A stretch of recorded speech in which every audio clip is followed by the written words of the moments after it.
Boa tarde a todos e a todas. Estamos aqui hoje com uma personalidade ícone, né, da atuação negra no Pernambuco, a professora Denise Maria Botelho, muito mais conhecida como Denise Botelho, né? A professora Denise Botelho hoje é a nossa convidada para proferir a palestra, cujo título é Novembro Negro e a Educação Antirracista. Para quem não conhece a professora Denise Botelho, ela atua na área de educação e relações étnico-raciais, com ênfase em interseccionalidades de raça e gênero. Desenvolve pesquisas em educação pluricultural e religiões de matrizes africanas e afro-indígenas também. Ela também trabalha com feminismo interseccional. A professora doutora Denise Botelho, ela é professora associada do Departamento de Educação da Universidade Federal Rural do Pernambuco, docente orientadora do Programa de Pós-Graduação em Educação, Culturas e Identidades, também da Universidade Federal Rural de Pernambuco, e atua neste programa nas linhas de pesquisa 1 e 3. A linha 1 é Movimentos Sociais, Práticas Educativo-Culturais e Identidades. E a linha 3, Políticas, Programas e Gestão de Processos Educacionais e Culturais.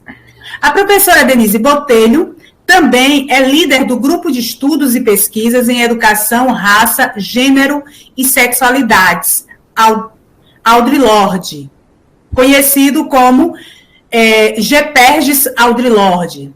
Ela é membro do coletivo de acadêmicas negras Luísa Bairros. Também tem pós-doutoramento em educação no Departamento de Educação da Universidade Federal da Paraíba, sob a supervisão do professor doutor Antônio Novaes, o nosso querido Antônio Baruti. E na área social atua como Ialorixá, à frente do Ileaxé Orum.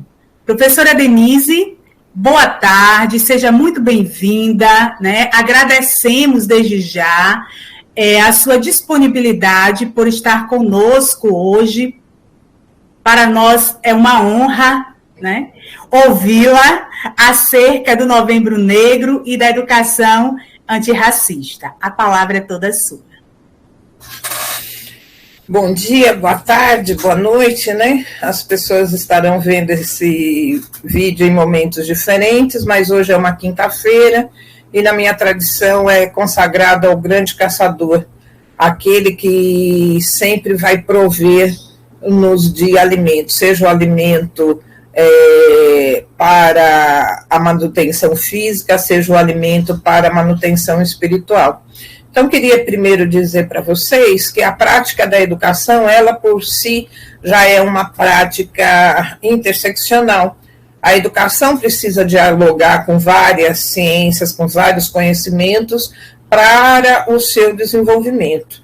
E nós que estamos, no combate do racismo na sociedade brasileira, temos como prerrogativa pensar hoje uma prática antirracista, mas de forma interseccionalizada, porque nós compreendemos que quando nós vamos somando vulnerabilidades a uma pessoa negra, a sua condição social vai ampliando nos processos de exclusão. Então, veja, eu pensar a situação de um menino negro no processo educacional brasileiro, eu vou deparar com diversas prerrogativas, inclusive contrárias à manutenção dessa criança, desse menino negro. Quando eu penso a menina negra, eu posso até pensar na permanência, mas o grau de vulnerabilidade que ela está exposta vai agregar não só raça, mas como gênero também. Então, ela vai estar muito mais vulnerável às perspectivas raciais de exclusão. Nós precisamos pensar que a prática da educação antirracista é uma prática antiga no Brasil. há muito tempo que educadores e educadoras conscientes da necessidade de transformarmos a realidade nacional já vêm atuando desde a década de 70, 80 do século passado, do século XX, a gente já tem uma prática de educação antirracista. Essa prática de educação antirracista tem como pressuposto que nós possamos oferecer uma educação igualitária, que negros, que indígenas, que brancos, que outros segmentos étnico-raciais possam estar usufruindo do nosso Sistema Nacional de Educação na perspectiva republicana. Qual é a perspectiva republicana? Uma escola para todas, para todos e para todos. E, infelizmente, com a herança do nosso processo colonial, nós ainda sofremos a falta de políticas públicas de inserção dos negros e negras na sociedade de classe, quando da pseudo-abolição da escravidão. Como não houve um projeto de inserção de homens e mulheres negras na sociedade brasileira, em 1888, nós criamos um abismo social que se configura até os dias de hoje. Não é à toa que nós temos índices ainda muito significativos que demonstram que as diferenças foram transformadas em desigualdades. Nós vamos perceber que as mulheres negras, ainda que tenham a mesma escolarização dos seus pares, homens negros, ou de mulheres negras, homens brancos, elas sempre estarão à base da pirâmide social. Seus salários, na maioria das vezes, serão inferiores aos demais salários. Os índices ainda de analfabetismo são maiores entre a população negra e indígena.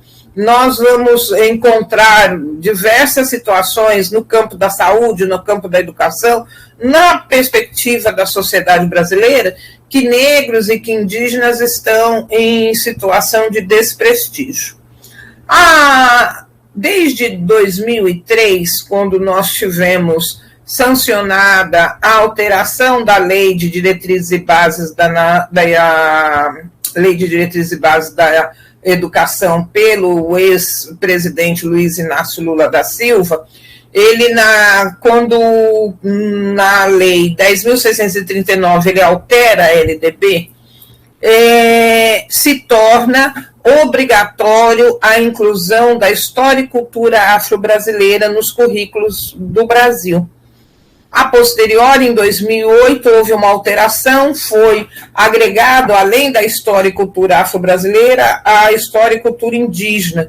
E depois nós precisaríamos de um momento à parte para discutir essa inclusão, uma vez que a natureza da educação afro-brasileira posta no Sistema Nacional de Educação é muito diferente da natureza da educação indígena que está postulada no território nacional. Mas, enfim, a legislação, desde 2003, vai dizer, na lei máxima da educacional, que é a LDB, que é necessário que os nossos currículos precisam ser denegridos, precisam tornar-se negros de fato e de forma não pejorativa, mas de forma positiva. De forma empoderada, né, professora? Como? De forma empoderada, né? Extremamente denegrir no sentido de tornar negro. Exatamente, porque a semântica, a linguística, ela também é portadora dos racismos. Então, quando as pessoas utilizam determinados termos, elas usam de forma pejorativa aqueles que estão relacionados à nossa negritude, não é? Então, é isso. Denegrir nunca é utilizado nessa forma maravilhosa de tornar mais negro determinadas coisas. Não é quando a coisa está preta, não é porque estou eu e você na tela, mas é porque querem se referir a algo que não seja favorável. Por quê? Essa é a sociedade que, apesar de estarmos no século XXI, nós continuamos uma sociedade racista. Nós continuamos depreciando mulheres negras, homens negros, nós continuamos explorando essa mão de obra de uma forma com menores salários. Então, o que ocorre? Para pensarmos a educação antirracista, a gente tem que pensar nesse contexto social da vinda dos negros e negras para o Brasil. Imagine vocês, não teve tempo de fazer a mala, não deu tempo de pegar nenhum símbolo, né, de identidade, de possibilidades de afeto, de memória dos seus ancestrais, dos seus povos. Os nossos ancestrais foram trazidos para o Brasil a laço. Não bastasse isso, nós precisamos renunciar aos nossos nomes de origem. Eu tenho esse nome Denise, que a origem é francesa, mas eu não tenho conhecimento do meu nome africano. Eu não tenho ideia por quê.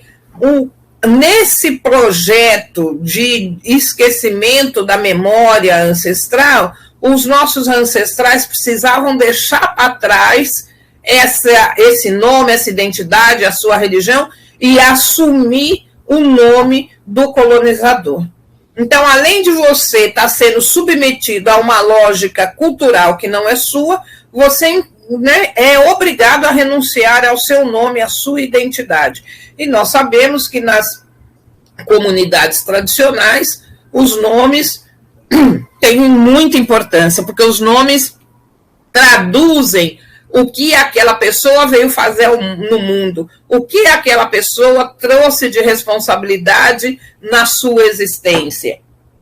E é interessante isso que a senhora traz, professora, porque em todos os aspectos, né, em todos os princípios culturais, há essa representatividade em relação ao nome. Né? E a senhora traz um elemento aí de resistência que nos foi negado, né, e continua sendo negado ainda na atualidade.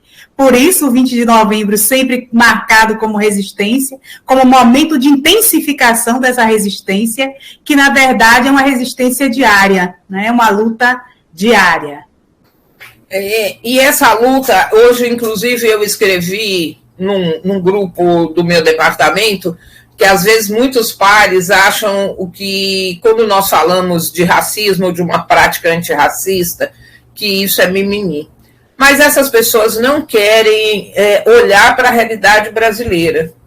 Nós somos assassinados porque nós entramos no supermercado, nós somos perseguidos quando nós entramos no shopping, nossos filhos saem das nossas casas com documento, com roupa organizada, com todo aquele peso de ser um ser negro. Porque nós aprendemos e nós ensinamos para os nossos que não sai de casa sem documento, não sai desarrumado, de preferência tem que ter uma identidade escolar se você não estiver estudando. Por quê? Nós sabemos que um corpo negro em transição, ele é alvo de violência, ele é alvo de perseguição. E a gente aprende isso muito cedo. A escola quase sempre é o locus da primeira experiência formal de racismo. Porque até então nós estamos no seio familiar, protegido pelos nossos entes queridos, a não ser naquelas situações de famílias interraciais, que aí a criança desde cedo já vivencia o racismo dentro do espaço familiar, mas ainda assim a escola é o locus onde nossas crianças, nossos jovens vão se deparar com o racismo mais explícito. E são nesses lugares que vem na forma de brincadeira, e diga-se de passagem, brincadeira de mau gosto, porque uma das formas do racismo se escamotear no Brasil é tornando a forma de ser brincadeira, de ser uma piada, de ser algo engraçado, e com isso você vai agredindo moralmente diversas crianças, diversos jovens. Eu duvido que tenha alguém, não é, que tenha uma lembrança positiva de quando era chamado de macaco ou macaca na escola.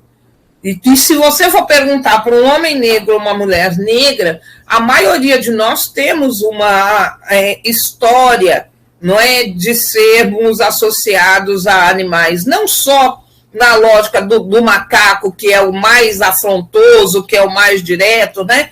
Mas negro não tem lábios, negro tem beiço.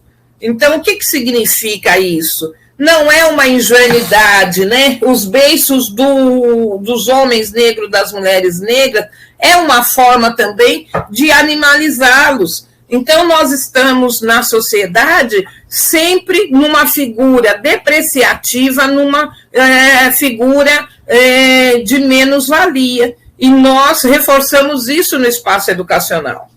Interessante, professora, quando você traz essa análise, né, do nosso papel enquanto educadores antirracistas, porque até a tomada de consciência desse processo, ele costuma ser difícil. Né? E nós, enquanto instituição de ensino, precisamos sim trabalhar não só no combate, né, das ações racistas, mas também no processo de tomada de consciência de que determinadas ações são atos cruéis de racismo. Então, com certeza, as pessoas que dizem que falar de racismo é mimimi é porque nunca sentiram na sua pele, ou pelo menos nunca tiveram consciência, né, de ter sentido na sua pele os problemas, né, as exclusões, os ataques que nós, enquanto população negra, muitas vezes sofremos. E sofremos no nosso dia a dia, a senhora listou vários aí. Um homem negro entra em um supermercado e ele é morto, mesmo quando todo mundo está dizendo ele está morrendo, né? Pessoas roubam, homens brancos roubam em supermercados, em muitos espaços, mas não foram mortos. Não estamos aqui fazendo apologia ao roubo, né? Mas estamos analisando fatos. Mas 2 jovens negros que foram acusados de roubo em um supermercado em Salvador foram assassinados. Né? A gente olha também para a própria perspectiva da inclusão. Por muito tempo, nossas salas era basicamente de homens e mulheres brancas, crianças brancas, né? Nós praticamente não tínhamos negros. A história da educação nos mostra esse processo de exclusão. Foi preciso a criação de um processo de cotas para que a gente tivesse um escurecimento, um enegrecimento das nossas salas de aula. Em especial nas universidades, né? Como o nome já diz, o ensino superior nunca foi postulado por nós, mas sim por aqueles que pretendiam o mando da sociedade brasileira.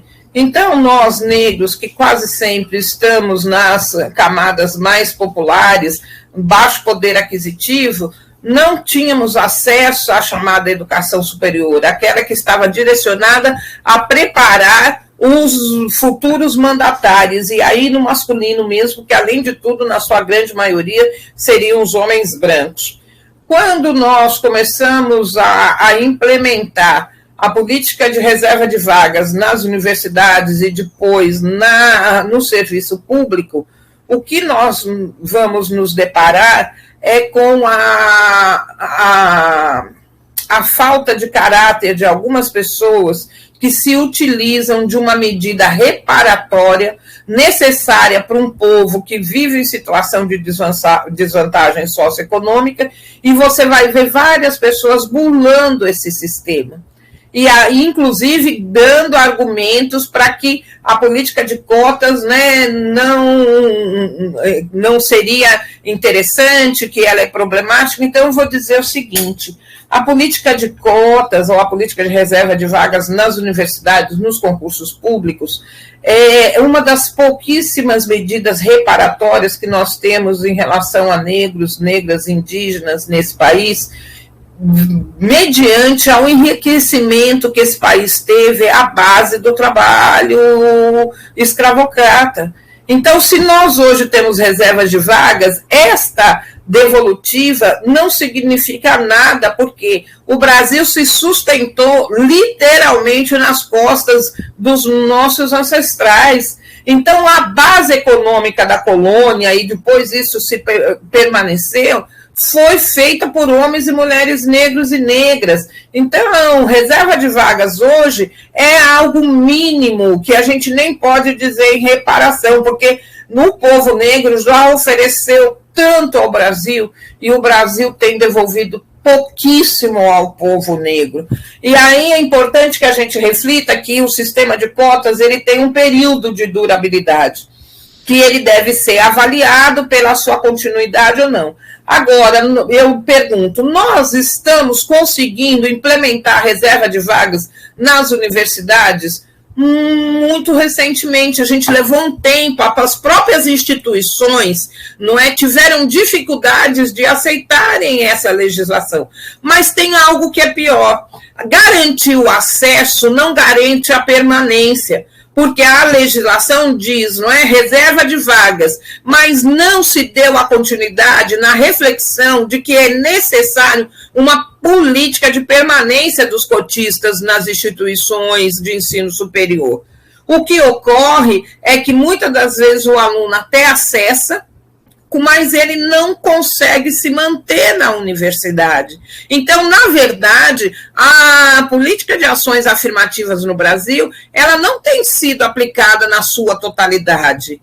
Ela só fez a primeira etapa da política, que foi o ingresso. Nós precisamos olhar para a permanência, nós nem podemos pensar na finalização. Hoje, o contexto universitário nas instituições públicas foi alterado, nós não temos dúvidas disso, e foi alterado para melhor. Ganha toda a sociedade quando nós temos mentes brilhantes que antes não acessavam a universidade e agora estão acessando. Mas ainda nós temos muitos dos nossos alunos, alunas negros, indígenas, quilombolas, que não conseguem permanecer na universidade.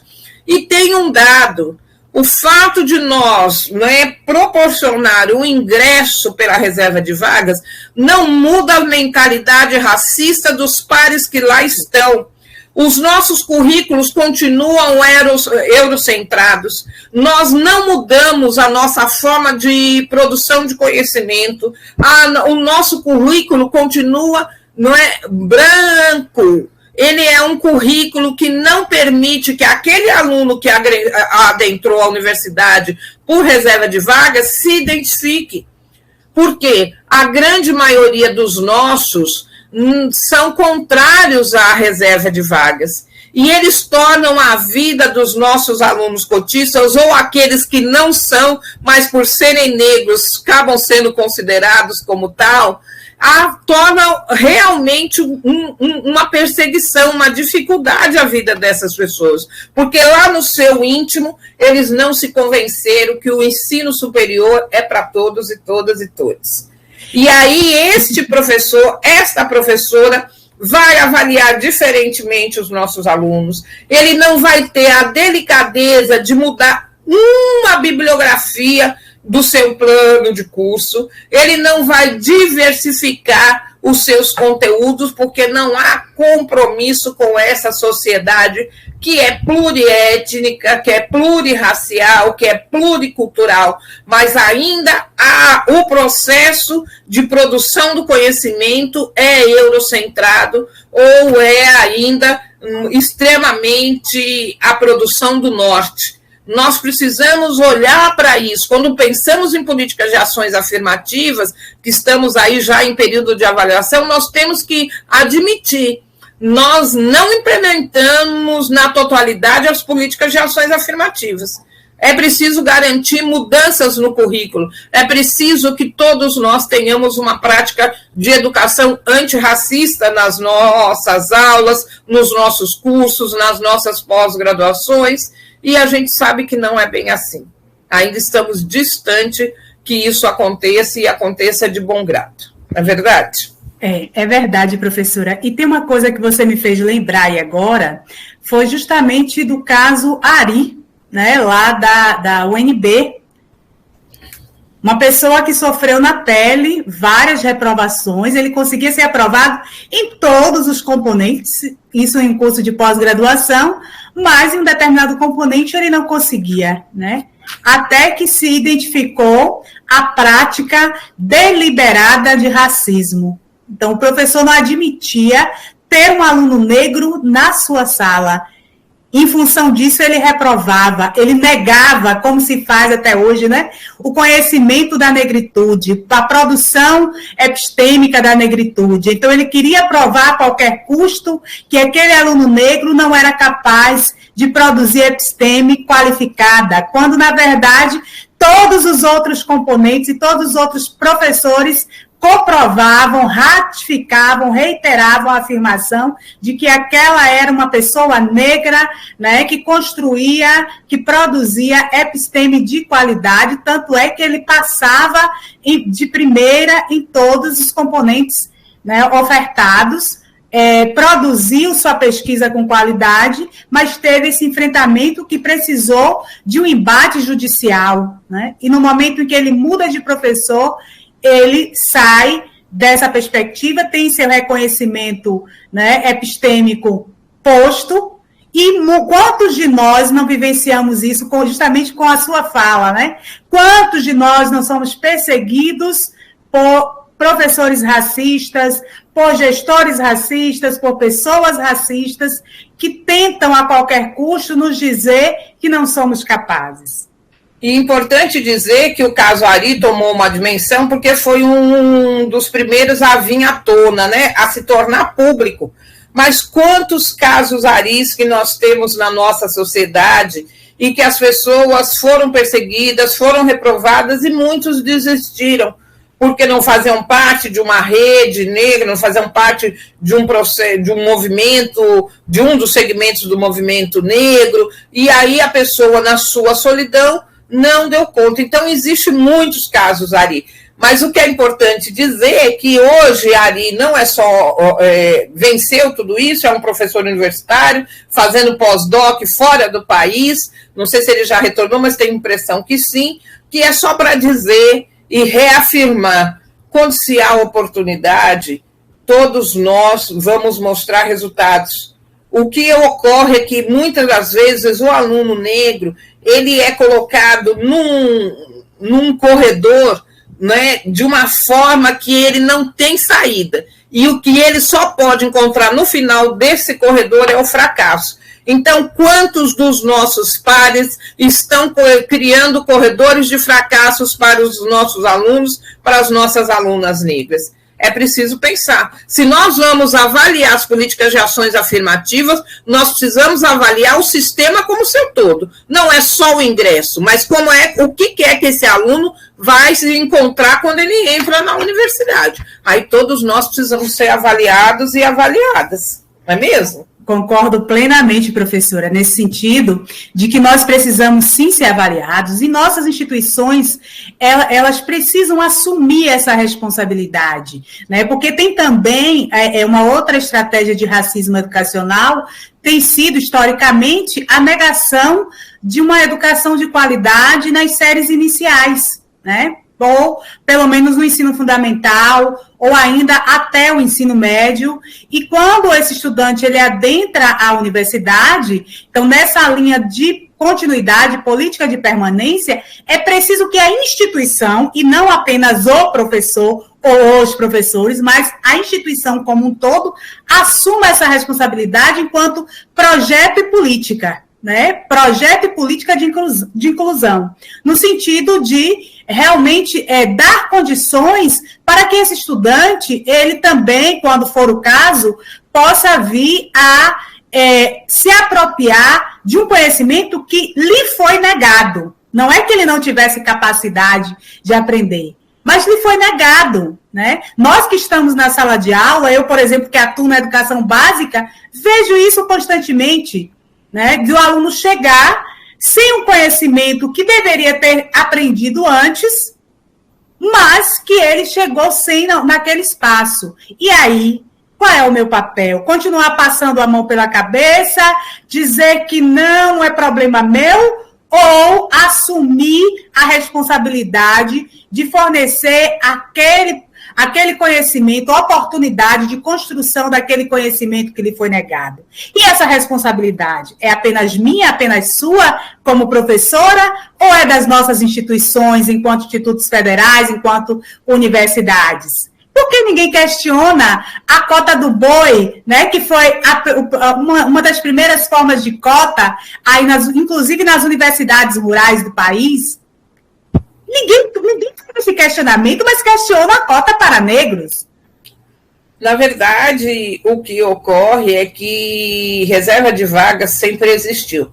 O único problema é que mudava-se, o público era distinto. Você só começa a ter problema com reserva de vagas quando o público torna-se o público pobre, o público preto, o público indígena. Então, aí sim você começa a questionar se é justo, se não é justo, se é válido, se não é válido. Então, a gente já sabe, né? Quem está em situação de privilégio não quer perder esse seu lugar, não quer abrir mão do seu lugar de privilégio para outros e outros. Então, nós é que lutemos. E eu acho que uma das coisas que nós precisamos aprender, povo negro que hoje está aí à base de 54% da população, é realmente usar o voto a nosso favor. Nós precisamos fazer ações afirmativas, não é votar em pessoas negras, não. É votar naqueles que têm um projeto de Estado que nos favoreça. Porque se nós não elegemos aqueles que vão legislar, que vão executar a nosso favor, nós vamos levar anos e as políticas não serão implementadas, não haverá recursos para isso. Nós precisamos tomar consciência do poder que nós temos nas nossas mãos. Nós somos mais da metade da população brasileira. Infelizmente, quando nós demos a volta lá na árvore, perdemos o nosso nome de origem, quando misturar as nossas etnias, nós perdemos o poder de comunicação entre nós mesmos. Nós precisamos retomar isso. Nós precisamos somar, não importa, não é se eu sou uma mulher negra de candomblé, se fulano é um homem negro de uma igreja cristã, nós seremos alcançados pelo racismo. Então, o que nos interessa é saber o que é ser uma pessoa negra na sociedade, independente se eu sou professora ou se eu sou empregada doméstica. Porque o racismo não vai perguntar para mim, você é professora universitária, então eu não vou te discriminar. Ah, você é empregada doméstica, eu vou te discriminar. Não é assim que funciona o racismo. O racismo ele vai discriminar pessoas negras. E como pessoas negras, nós precisamos nos unir. Esse é o nosso ponto comum. Tudo que vem depois disso são alegorias. Nós precisamos entender que nós precisamos ter políticas específicas para pessoas negras. Se são pessoas negras com orientação sexual diferenciada, se são de segmentos religiosos distintos, se são do norte ou do nordeste, não. O ponto comum são pessoas negras. Pessoas negras precisam ter acesso à educação de qualidade. A escola pública, que a maioria de nós frequentamos, está cada vez mais piorada. A cada tempo no que nós acessamos, essa escola vai perdendo a sua qualidade. Nós precisamos lutar para que desde a educação básica nós tenhamos acesso a uma boa educação. Mas quase sempre, e não é uma coincidência ingênua, a maioria, as escolas nas regiões onde há uma maioria de negros e negras, essas estão em piores situações. Então, a gente tem que enxergar isso e a gente precisa unificar a nossa luta. Nós precisamos falar uma mesma linguagem, nós precisamos criar plataformas comuns a todos nós, porque o nosso quantitativo faz a diferença. As nossas escolas não podem apenas incluir lá dia 13 para ser o dia da pseudo-abolição da escravidão e o mesmo Novembro Negro. O que é o Novembro Negro? É um mês que você coloca tudo que você não fez o ano inteiro na escola, você põe no novembro, quiçá numa semana, não é nem no mês, é na Semana da Consciência Negra. Eu tenho a impressão que Dandara, Zumbi, Acatune vivem se revirando nos túmulos. Porque que consciência é essa? Consciência com mês, dia e data marcada? A consciência ela tem que ser constante, ela tem que estar presente do dia 1º de janeiro ao dia 31 de dezembro.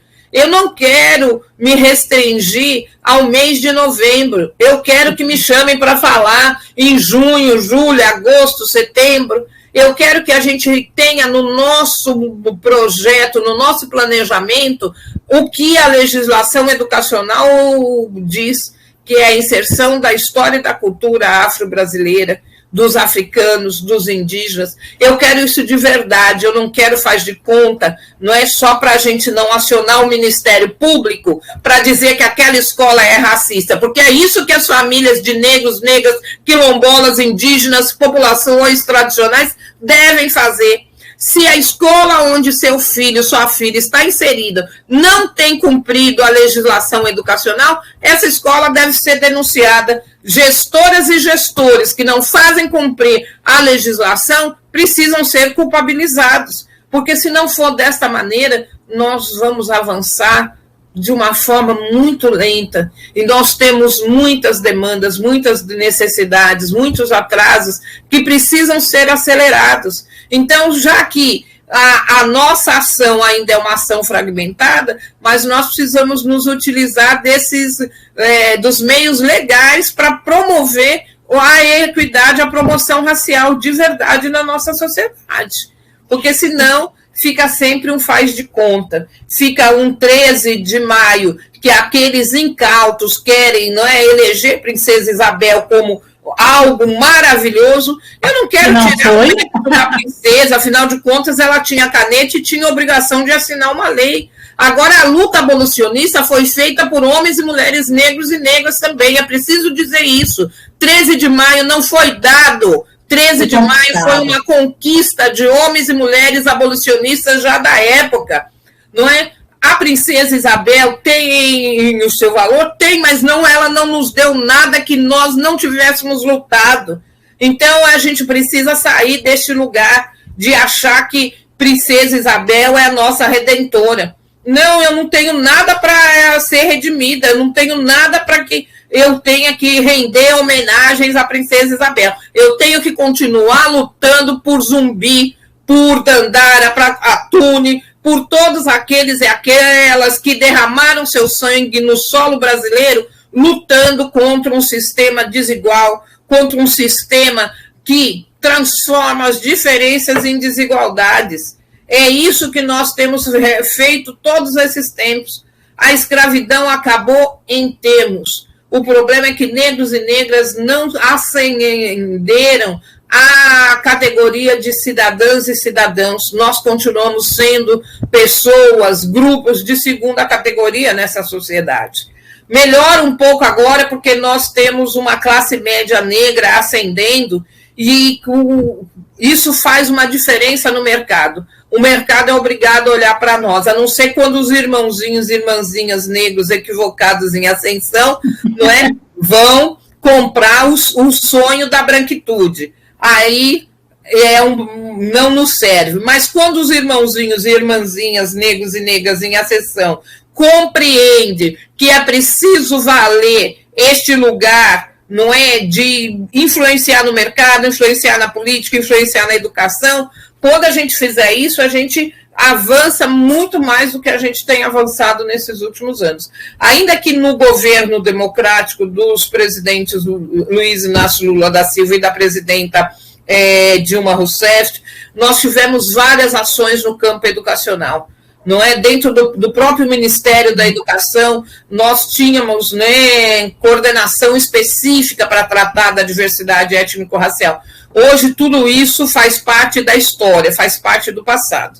Então, nós precisamos realmente ter consciência que nós ainda não vivemos na mesma situação de privilégio, né, nessa sociedade brasileira. Eu sou uma professora negra universitária, mas ainda, muitas das vezes, quando há o ensino presencial, as pessoas chegavam na porta da minha sala e diziam assim, eu quero falar com a professora. Pois não, eu quero falar com a professora. O que significa isso? Que é difícil reconhecer que essa mulher negra, de melanina bastante significativa na sua pele, de seu cabelo crespo, das suas roupas coloridas, como ela pode ser professora?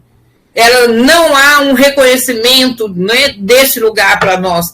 se para justificar a escravidão diziam que nós não tínhamos almas, que nós éramos animais, como é que essa daí ascendeu a esse lugar de professor universitário? Só sou eu que sofro com isso? É óbvio que não. Né? Milhares de nós que estamos aí nas universidades, sem falar o quanto que os nossos alunos nos testam para saber se nós realmente temos conhecimento, se nós realmente devemos estar ali. São muitas augúrias que nós passamos, mas quero reafirmar, hoje a legislação educacional ela tem aparato para que nós possamos trabalhar educação antirracista, uma educação que vá valorizar a história e a cultura afro-brasileira, africana e indígena, desde a educação infantil até o 3º grau. Nós podemos fazer isso sem problema nenhum. A legislação educacional nos possibilita isso. Mas aí tem um porém. A legislação educacional ela é desenvolvida por pessoas. E nem sempre as pessoas estão envolvidas com esse ativismo, nem sempre as pessoas revelam seus racismos, mas no fundo elas são. Por isso que nós temos uma legislação que já atingiu a maioridade com 18 anos e que tem ainda hoje professoras e professores na ativa que desconhecem o artigo 26A da LDB que vai falar da inclusão da história e cultura afro-brasileira, africana e indígena nas escolas. O que significa isso? 18 anos não deu tempo da gente formar, né, professoras e professores para essa uma prática mais igualitária? Como é que justifica não ter professores e professoras que desconhecem a legislação? Racismo. O racismo no Brasil assume formas mais diferenciadas possíveis. É necessário que nós tenhamos o feeling, percebamos como é que há uma forma de ir se adaptando, se modificando, mas persistindo. Ou se tem algo que nós precisamos reconhecer no racismo brasileiro, é a sua persistência e a sua capacidade de se transformar para não perder os territórios conquistados. Professora, a senhora sempre nos dando aulas excelentes, né? É uma profícua, não só pesquisadora, professora, militante, né, em prol da educação antirracista. E aí, lendo um pouquinho, né, seu material, e associando aí o nome, né, que intitula o seu grupo de pesquisa, eu encontrei uma poesia altamente pertinente a esse debate que você traz acerca da identidade e da representação, da importância da representação e da ação, né? Você refere-se principalmente na ação do voto. O que eu acho bem interessante que você traz, o Geperges, né, é nominado de Audilord, e nesse caso tem uma poesia aqui no site do Gellé-10, muito interessante, né? Inclusive, quando a gente fala em Gellé-10, a gente lembra logo da nossa querida Sueli Carneiro, né? Da professora Sueli Carneiro. Não a conheço pessoalmente, o chamar de querida aqui é apenas ousadia identitária, porque eu me sinto representada por ela, por você, professora Denise, e por muitas outras mulheres negras da atualidade, assim como as nossas guerreiras do passado, né? Então, o título dessa poesia é Para Cada Um de Vocês. Seja você mesma e aprenda a valorizar aquele impetuoso anjo negro que te eleva num dia e te põe para baixo no outro, projetando, ou melhor, protegendo o lugar de onde seu poder emana, correndo com o sangue quente, de onde emana a sua dor. E tem na estrofe seguinte, né, ela diz o seguinte: quando estiver com fome, aprenda a comer qualquer coisa que te sustente até o amanhecer. Mas não se deixe enganar por detalhes, apenas porque você os vive. Não deixe sua cabeça negar qualquer memória, nem seus olhos, nem seu coração. Tudo pode ser usado, menos o dispensável. Você precisará lembrar disso. E aí ela vem mais para o final e diz o seguinte: não finja ter crenças convenientes, mesmo que elas pareçam certas. Você nunca defenderá a sua cidade gritando, né? E aí quando você falou, né, do poder que nós temos na ação educativa, do poder que nós temos na ação do combate às fraudes nas cotas, dos processos de ingresso via cota, né? Do poder que nós, enquanto instituição, temos, né, na promoção de uma educação antirracista, quando se promove projetos e políticas educacionais realmente comprometidos com a educação étnico-racial, com o combate ao racismo, né? Preferencialmente sem esperar que o Ministério Público lhe cobre, mas se ele não cobra, que assim, ou se você não faz de outra forma, que assim seja, pela cobrança do Ministério Público, eu então associei imediatamente a essa poesia, mas ao mesmo tempo a esse processo, né, que nós estamos vivenciando de negação da ciência, de exaltação do racismo, de negação dos nossos heróis, de tentativa de negação. Sua fala traz o aspecto da identidade e da representatividade, né, e da força que nós, enquanto população negra, temos, principalmente no ato do voto, mas nos atos que antecedem esse voto, né, e os que virão depois também, porque, como você muito bem sinalizou, não se encerra com a eleição, né, de alguém que seja menos racista, ou que pelo menos deseje se colocar dentro de alguém de um processo que executa práticas e políticas de Estado antirracista. Mas eu gostaria que você, nesse instante, falasse um pouquinho disso, né, associando, se possível, a esse aspecto da poesia de Audrey, e, ao mesmo tempo, que você possa fazer, né, suas considerações finais dentro desse processo, que para nós está sendo assim super prazeroso e honroso, né?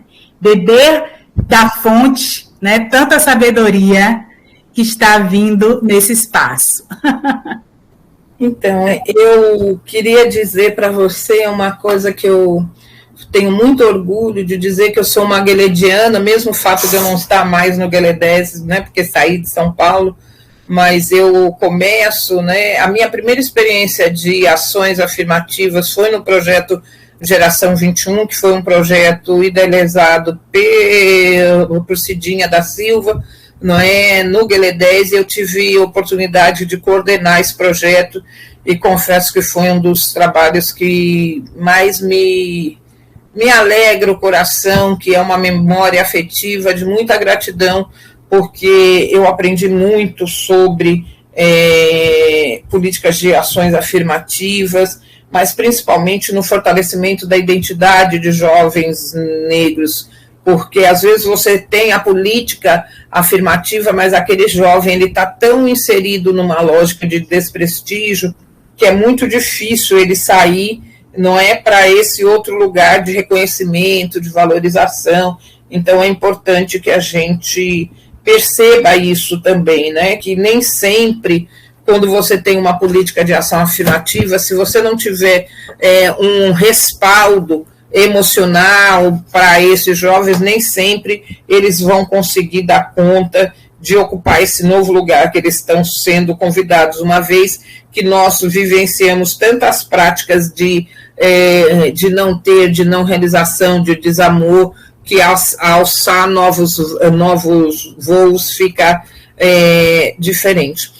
Mas eu ainda, dentro do contexto educacional, eu queria trazer uma reflexão que tem a ver com isso, mas eu vou deixar um pouco mais para o final, essa perspectiva identitária, política, mas que é a prática do racismo religioso presente nas escolas e que isso é extremamente importante.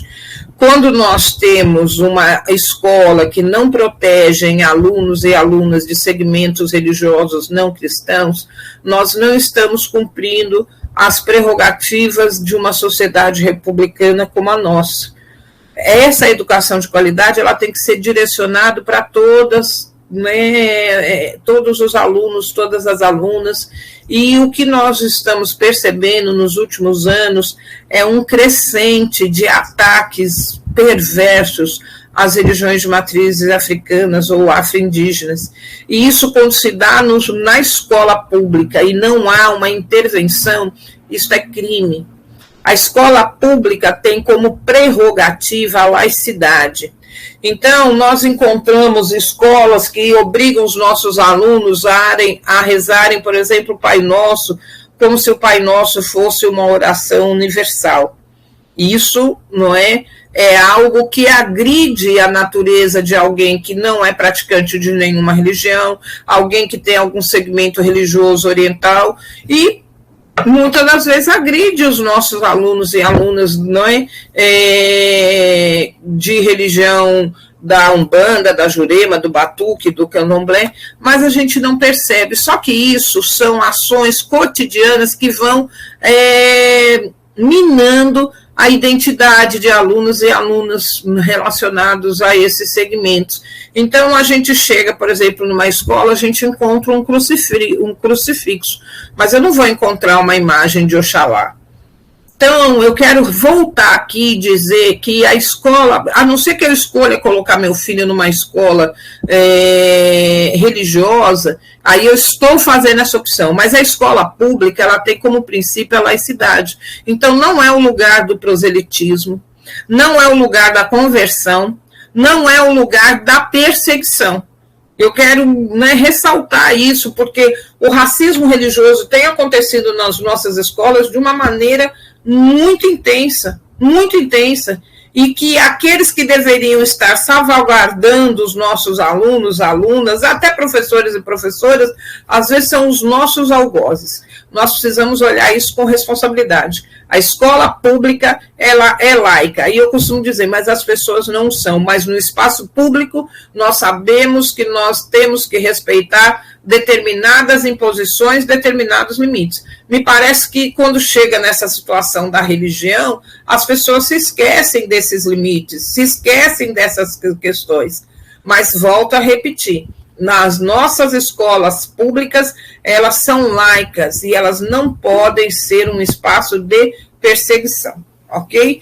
Ainda quero dizer para vocês que na minha universidade nós criamos um grupo de estudos e pesquisas com essa perspectiva da interseccionalidade na educação, de raça, gênero e sexualidade. Por quê? Entendemos que essas categorias fazem parte da humanidade das pessoas.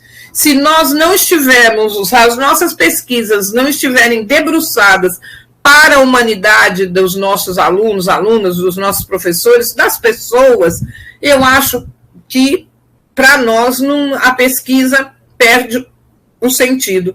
É importante que nós tenhamos consciência que é necessário nós agregarmos nas nossas pesquisas essas categorias de raça, gênero e sexualidade, porque faz diferença você ser pessoa negra, faz diferença você ser comunidade LGBT negra, faz diferença você ser mulher negra. Então, são aspectos que nós precisamos pensar.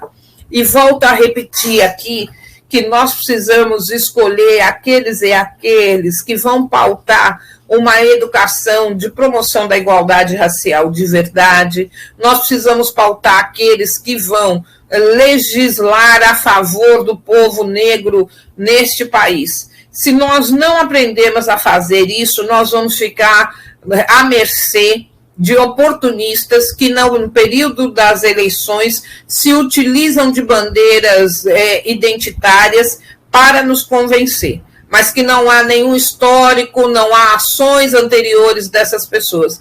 Não se iludam, nós precisamos daqueles que são ativistas e que sempre foram a nosso favor.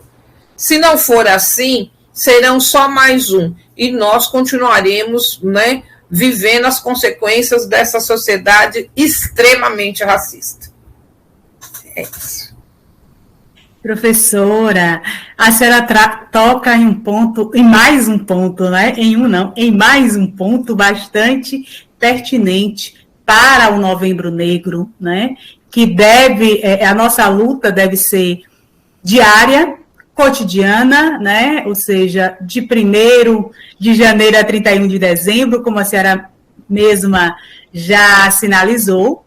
E ainda traz um outro aspecto, que é o conceito de laicidade, né? Que não é a ausência de religião por parte das pessoas, mas é o respeito à diversidade e ao direito também de não ter nenhuma religião para aqueles que optam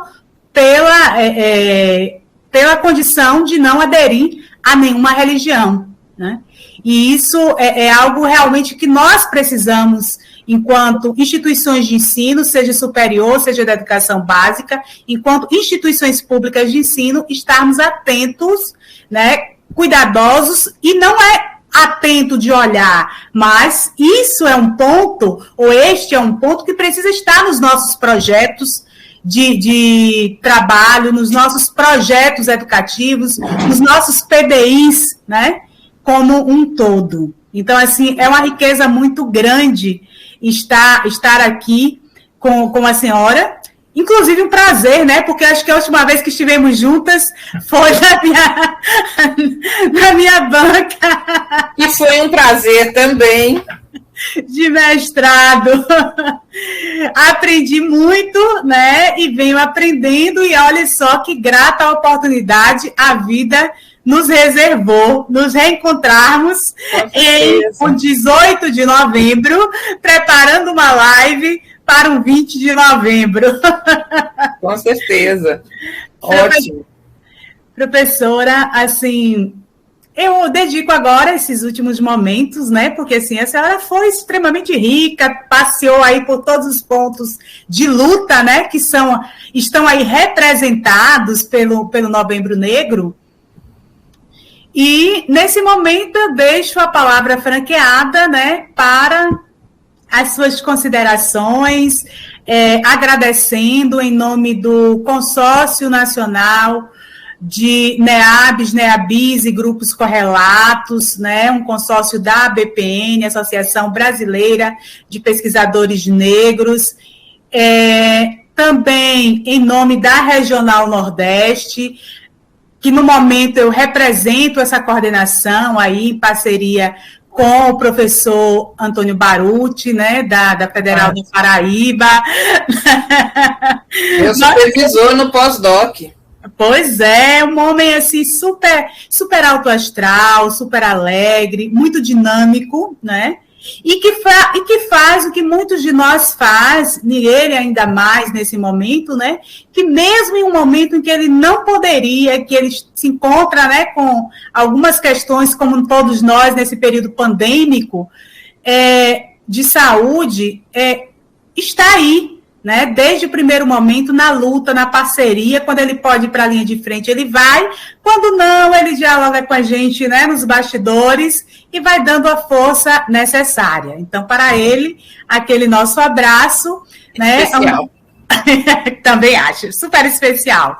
Um abraço muito grande também aí para toda a diretoria da ABPN, representada aí na pessoa do professor Kleber Vieira, presidente, né, da gestão 2020 a 2022, no caso 2021 e 2022, também para a coordenação nacional do CONEABs, que são as professoras Iraneide Silva, da Universidade Estadual do Piauí, e a professora Maria Malcher, que é do Instituto Federal do Pará, que, assim como eu, né, representa essa nova categoria de instituição de ensino superior dentro da ABPN, que são os institutos federais. E aquele nosso abraço especial também para toda a equipe da escola, né, de políticas e ações afirmativas, que é um empreendimento do CONEABS, né, nacional, junto com as regionais. Como eu já disse, eu represento a Regional Nordeste, que tem justamente essa perspectiva, né, de dialogar com as pessoas, com aqueles que têm mais experiências que nós, para estarmos aí nesse processo formativo contínuo e continuado e na prática, né, empreendendo ações que realmente contribuam para as pautas antirracistas, né, para o combate ao racismo. Então, nossa gratidão imensa, e deixo aí esse momento para as suas últimas palavras. Então, não é à toa, né, que a gente está num grupo de pesquisa que tem como referência teórica, epistemológica, a Audre Lorde, né? E eu quero aproveitar esse tempo aqui também para trazer um escrito dela, quando ela vai nos dizer: eu não posso escolher entre as frentes em que eu devo batalhar. Essas forças da discriminação, onde quer que elas apareçam, para me destruir. E quando elas aparecem para me destruir, não durará muito para que depois eles aparecerem para destruir você. Eu quero dizer que são várias as forças de destruição em relação ao povo negro, e essas forças se multiplicam quando são as mulheres negras, se triplicam quando a gente pensa nas nossas crianças negras, ainda tão indefesas e à mercê desse racismo que está posto aí. Lembrando Audre Lorde também, né, ela vai dizer: a gente poderia construir muito mais pontes do que paredes, não é? Então, eu quero dizer que nós precisamos construir pontes para que a gente se fortaleça nos nossos encontros. Nós precisamos nos encontrar nos nossos ativismos, nos nossos valores, nas nossas crenças, e precisamos somar as nossas forças para que nós realmente possamos vencer esse bom combate que é a luta antirracista na sociedade brasileira. Nós somos 54% da população brasileira ainda vivendo em situações, não é, de desprestígio.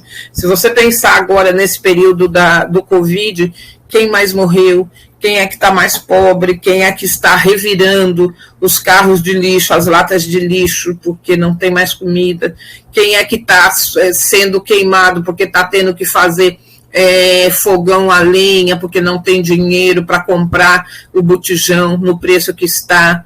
A gente sabe quais são as cores dessas pessoas.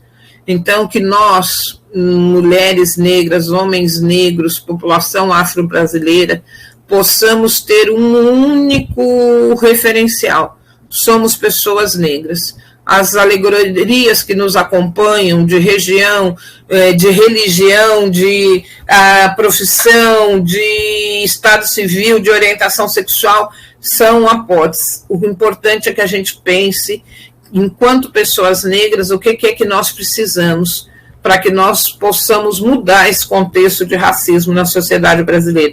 Eu não tenho dúvidas que a educação é um campo de atuação que tem que ser privilegiado.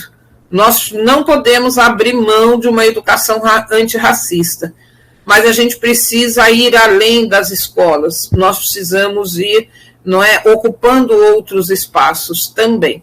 E para isso, nós precisamos que nós, negros e negras, assumimos este lugar do ativismo. É preciso assumir a necessidade de mudança. Nós não podemos fazer com a sociedade brasileira o que a sociedade brasileira fez conosco. A sociedade brasileira nos ignorou, nos explorou, nos deixou de lado, não nos incluiu, mas nós descendemos de um povo generoso, de um povo, não é, amável, e nós estamos dando a oportunidade à sociedade brasileira de conhecer nossa cultura, conhecer nossas possibilidades, de viver as nossas emoções, os nossos sentimentos. Isto não é obrigação, isso é oportunidade. Pela afetividade, pelo amor, nós damos oportunidade para que você, que é racista, se torne um não racista. Eu tenho certeza que você vai ser muito mais feliz. absoluta certeza sobre isso. Que mensagem linda! Assim como a pessoa que profere essa mensagem. Muito obrigada, professora Denise. É uma honra, né, mediar esta mesa. E aproveito para convidar os nossos ouvintes aí, que são integrantes dos NEABs, NEABIs e grupos correlatos, né, a se inscreverem em fevereiro para a nossa etapa regional da Escola de Políticas Públicas e Ações Afirmativas, né? Nós estaremos, quem precisar, entre em contato com a BPN, entre em contato com o CONEABs, e nós estaremos fazendo uma etapa tão linda quanto a que está acontecendo agora na etapa nacional, né? Aquele abraço e gratidão imensa pela sua disponibilidade. Grazie.